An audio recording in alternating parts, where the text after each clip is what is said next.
ആവിയന്ത്രം കണ്ടുപിടിച്ചത് ആര്? James Watt.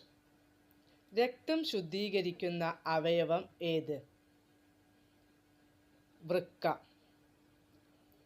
ലോകത്തിൽ ഏറ്റവും കൂടുതൽ മനുഷ്യരിൽ കണ്ടുവരുന്ന രക്തഗ്രൂപ്പ് ഏത്? O positive. അത്യധികം താണ ഊഷ്മാവിനെ കുറിച്ചുള്ള പഠനം ക്രയോജനിക്സ്. രക്തത്തെക്കുറിച്ചുള്ള പഠനം ഹീമറ്റോളജി. ഗ്രീൻ വിട്രിയോൾ എന്നറിയപ്പെടുന്നത്